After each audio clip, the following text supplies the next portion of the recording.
When kids get a difficult health diagnosis, it's easy for them to fixate on all the negative ways it impacts their lives, what they can't do, where they can't go, how people only look at them with concern.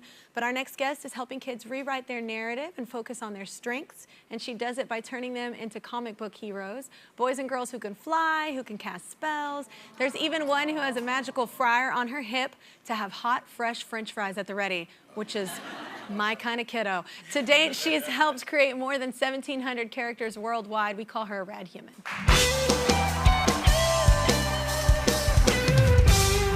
right, everybody, please welcome the creator of the Superhero Project, Lisa. Give it up for her. Welcome to the show. Welcome, and tell us how this all got started. For 9 years, I was a program specialist at a camp for kids in Ohio impacted by HIV and AIDS. And one summer, the theme was about finding your inner superhero. Yeah. And I just thought, wouldn't it be so fun if the first day of camp, we asked them who they would be as a superhero, how they would help the world, and then surprise them the last day of camp with an image of themselves as their superhero. Yeah. So with the help of a friend who works out in animation, we were able to round up about 85 artists to do 90 superheroes within a week. And wow. I just thought it was going to be like a fun one-time camp program. But as the design started coming back in from the artists, I was blown away. They somehow, with very little information compared to what our artists get now, they were capturing the spunk and the spirit and the strength of these wonderful campers. And when we presented them to the campers, that was really reinforced. We did it in a slideshow the last night of camp, and immediately the whole room just erupted into laughter and cheering and clapping, and all of us counselors were weeping, and it was so beautiful. And I just hated to, to see it sort of fizzle away. I just realized I had stumbled onto something. Absolutely. Yeah. So how did this kind of like a summer project for camp turn into what it is now? Well, I reached out to a few of the artists who had volunteered to ask them if they thought I could continue to find artists. Our artists are from all over the world, and they all volunteer their time. It's been their time, and it's really been incredible watching them rally together to create these gifts.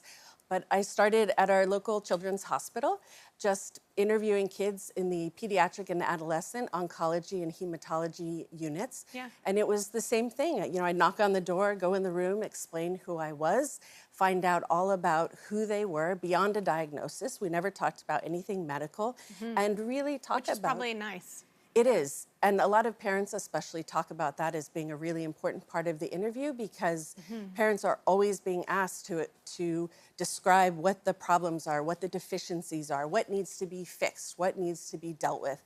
And we just turn that on its head and ask them to tell us what they love most about their child, how they like spending time with them, what their kids' strengths are. And that all goes into the interview along with what the kids tell us, which is basically the same thing, who they are beyond the diagnosis, how they like to spend their time, what their favorites are, favorite movies, favorite colors, favorite foods, and what kind of adventures they want to go on, and what makes them a good friend. Really trying to find out what makes them proud vision of board. themselves. That's exactly right. Yeah. And then that leads us to the next step, which is then we ask them, how do you want to make a difference in the world? How do you want to help? If you want to help animals, help people, help the earth, whatever it is, that becomes the basis of their superhero mission. And then we help them conceptualize from head to toe what they look like, what kind of tools and powers they have, how they move from place to place. Yeah. And all of that information is sent to an artist who designs the heroic alter ego that they've created. And they use all of their ideas and photos of them to create these stunning pieces of art that are really visual representations of the young people's strength and their courage and their creativity. Which is so beautiful that it all spawned from this idea. Well, we have a mom here whose son was one of the first to be turned into a comic-style superhero. We're going to find out what kind of impact it had and how Lisa's program is growing when we come back. We are back with today's rad human, Lisa. She is the founder of the Superhero Project, which helps kids dealing with medical diagnoses or disabilities envision themselves as comic book heroes. They pair kids with artists who create a poster that depicts them with amazing superpowers, posters like this, That's the alter ego our next guest's son identifies with. Let's meet Nikki, everybody. Welcome Nikki to the show.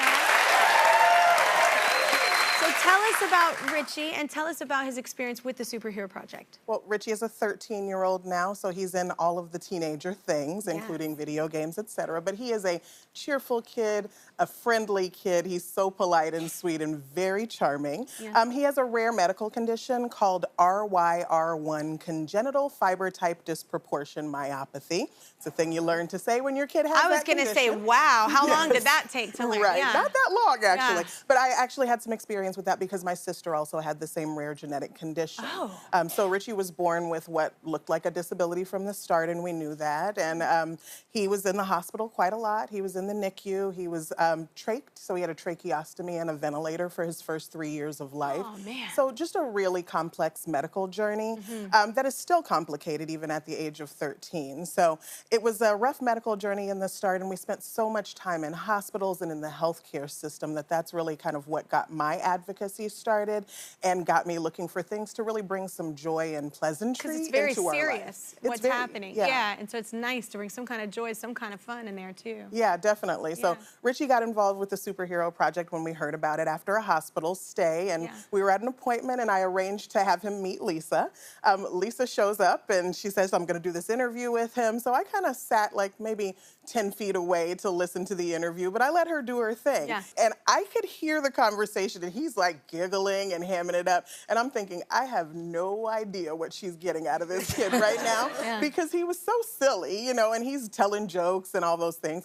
And so it was really an amazing experience to get the power poster and see what they had come up with in that conversation together. Yeah. So Richie's superhero electric force has a beam that shoots happy faces at people because he wanted to bring joy to people. It was based on like a train, which was his big thing at the time, so he chose the name. It was amazing. And so all of the powers that he wanted to have were just bringing joy to other people, bringing happiness to the world. And that is what he is to our family. And so it's beautiful to see that he gets to be that and share that with the rest of the world, too. Absolutely. They get to see him. So what was it like? Like, he gets to have the interview, he talks about it, but what was it like when he got the poster? So when he got the poster, I pull it out. So I'm, of course, like hyped up, excited, like, look at this. And he's like, oh, cool. So, so he played it very cool at first, but then he started looking at it and he's like, oh, I love this and this is amazing. And then he wanted it on his wall. He's like, can we put it up on my wall right away? And to this day, it's up on his wall in like a 2 feet by 3 foot poster. So it's something that I think he's able to form an identity around and see himself as powerful and really do the things he wants to do, which are share joy and happiness, which, I mean, he's still kind of a ham and he still does that. But we all should be a little, Did you want to say anything to Lisa? So I think, Lisa, that the power of a dream is what I see you bringing to life for other kids. And I think it's also what you've done. Like, you have an idea, it was a spark, and then you continued to carry it forward into the world. And I think that is so amazing and just an inspiration for everyone. So I know we think about the kids as the inspiration, but I think about you as the inspiration. Very well-spoken, man. Well, Lisa, you've been expanding the project scope, right? How so? Absolutely. We have a touring exhibit focused on representational justice, which has been in a couple dozen venues, and the exhibits are really a way to start a conversation about people's expectations and assumptions. We are developing a new trading card initiative so that families will get the poster on a trading card that they can use in a number of different ways. Oftentimes, families have told me that little kids, like other kids, will look at their child and be very curious, and instead of having parents shoo them away, they can use the trading card to say, hey, do you want to meet my hero? This is who he is, this is what he's all about, and start a friendship.